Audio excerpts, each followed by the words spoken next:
All right, I've now sewn all 8 flaps down on the side.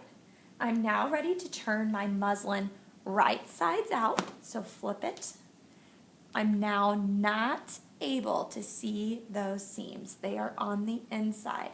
I'm going to make sure those openings on my bag are both going the same direction, and then I'm going to put right sides together. So I'm going to put the muslin inside the fabric. And try your best to line up those corners.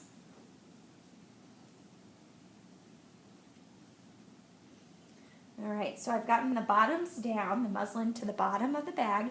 I'm now going to line up my seams. So how am I going to do this? Start with the side.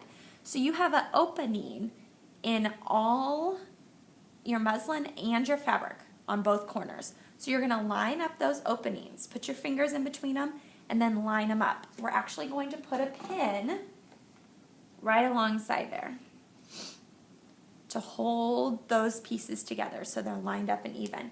And then go ahead and do it to the other side. So find your holes on the side of the bag, and they've been stitched down so they should line up nice and even. And then put another pin right alongside that hole.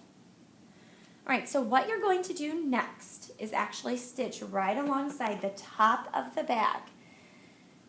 How you're going to do this, your stitch is actually going to be right above where the opening of the bag is. So I'm going to draw with chalk on mine so it kind of distinguishes where you need to sew. So here's the top of my opening.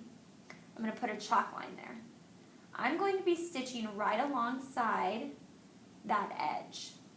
You need to try your best to make sure that's a nice straight stitch all the way around, one big circle. You're sewing the top part of your bag, and we're creating our casing.